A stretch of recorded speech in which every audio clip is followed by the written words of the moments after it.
భయపడకుము, నిన్ను విడిపించుటకు నేను నీకు తోడై ఉన్నాను.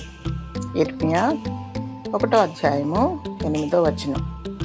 మన దేవుడు విడిపించువాడు, రక్షించువాడు. నేడు మానవ జీవితము కట్లు బంధకములతో నిండి ఉన్నది.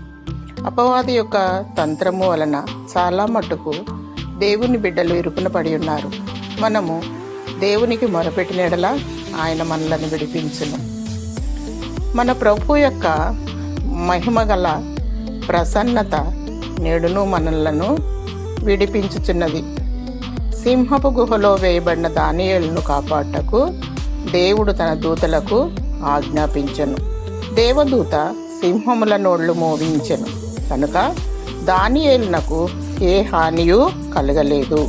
మనము దేవుని ప్రేమించినప్పుడు ఆయన తగిన ప్రతిఫలం ఇచ్చుచున్నాడు. అతడు నన్ను ప్రేమించుచున్నాడు కనుక నేను అతనిని తప్పించగలను. అతడు నాకు మొరపెట్టగా నేను అతనికి ఉత్తరం ఇచ్చదను. శ్రమలో నేను అతనికి తోడై ఉండెదను. అతనిని విడిపించి అతన్ని గొప్ప చేసేదను.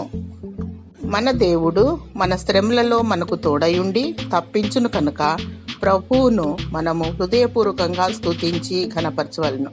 ప్రియ చదవరి బిడ్డ, నీవు ఏ పరిస్థితులలో విడుదల లేక ఉన్నప్పటికీ దేవుడు మనలను విడిపించే దేవుడు. ఆయనకు మనం మొరపెట్టినప్పుడు తప్పకుండా ఏ పరిస్థితుల్లోనున్నను ఆయనను మనలను విడిపించి మన ఆనందింపజేసే దేవుడు.